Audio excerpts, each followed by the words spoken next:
Hello and welcome to Business Today Television. I am Siddharth Zarabi, and with me now is Rajneesh Karnatak, the Managing Director and Chief Executive Officer of the Bank of India. Welcome to the show, Mr. Karnatak. A strong set of numbers delivered over the weekend for the September quarter.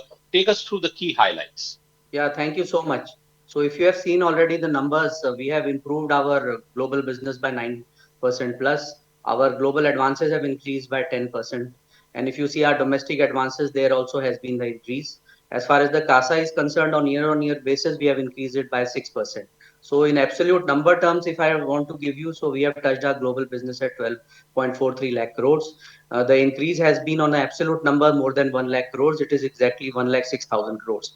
On the advances side, year on year, we have grown by 50,000 crores. And on the deposit sides, it is more than 56,000 crores. So overall, the numbers have been good for Bank of India for this quarter and for this half year, H1 for FY24. Take our viewers through how your interest income has performed. It's up in the quarter. Yeah, so our interest income has gone up because our advances have also increased. So overall interest income has improved. If you see the year on year basis, the improvement is quite substantial. So that is something which is there. If you see our advances side, our retail advances have increased by more than 14%. Agriculture advances are increasing by 10% plus.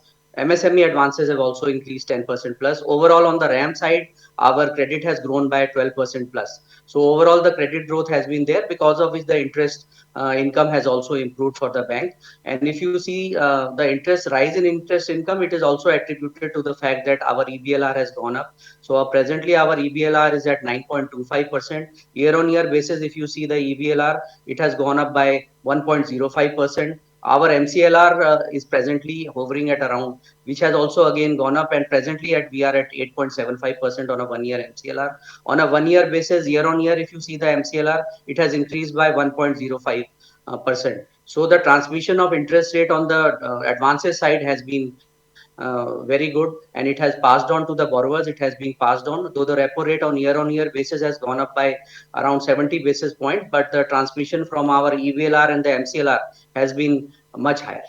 What is the outlook for margins for the remaining part of the year?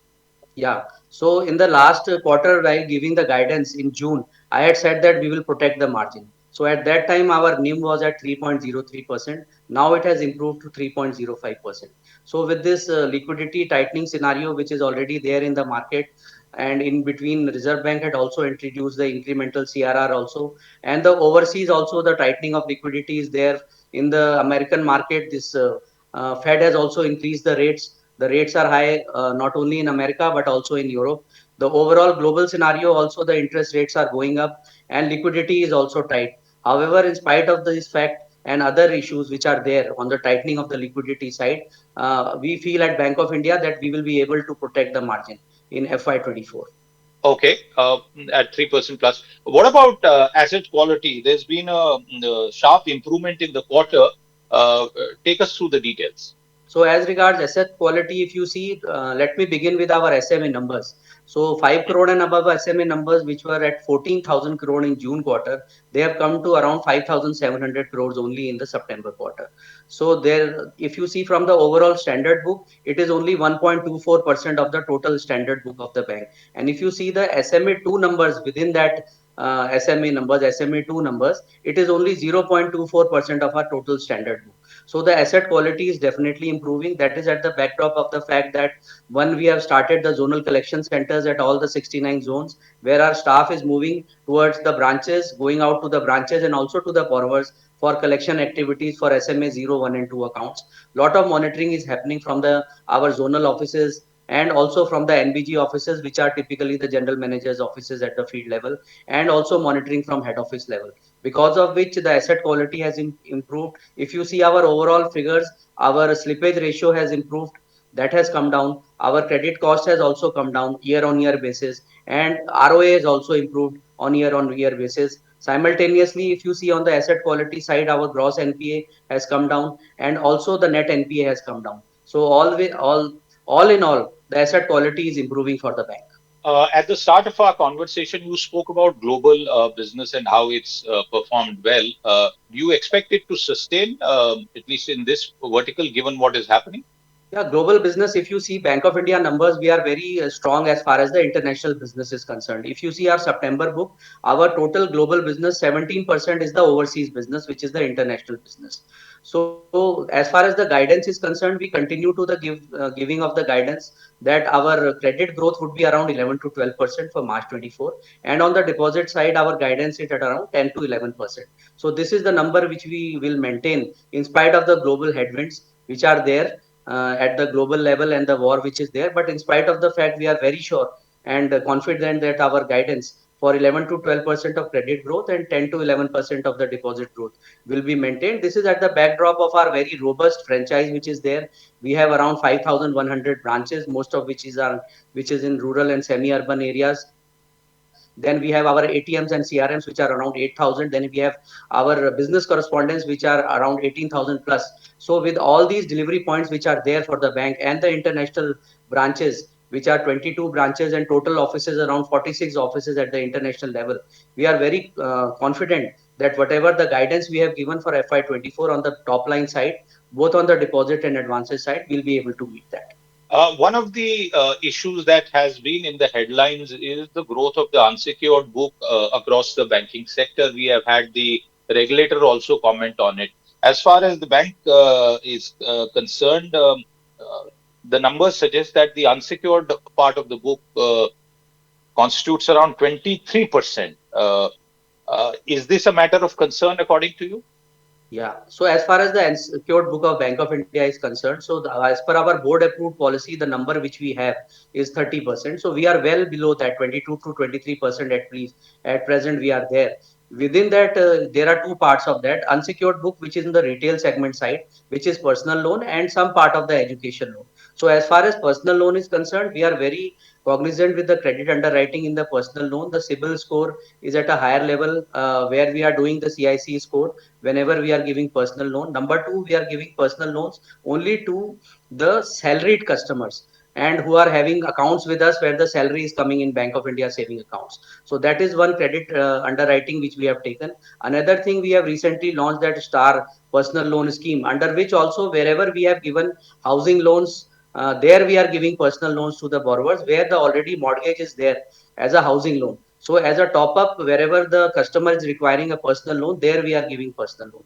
On the corporate book side, wherever the unsecured loans have been given, these have been given typically to the AAA and AA rated customers, corporate clients. Apart from that, they are also being given to the central PSUs and the state PSUs, which are also backed by the guarantees. So our unsecured book, even though it is at 20 to 23%, it is well secured in the sense that there are cash flows attached to it and also there are guarantees attached to it. So and none of them is showing any signs of any delinquency. So the book is also healthy at present. Asset quality is being maintained in that book also. On a broader industry-wide basis, one of the things that has been observed is that uh, the fintech expansion spree is also contributing to the rise in personal loan offtake. What is your view about the overall personal loan, unsecured loan category going forward? Is this a reflection of some stress, or is it because there is aspirational demand that is feeding it? So see, the rise of unsecured loan book in the system is also because of the demand is there.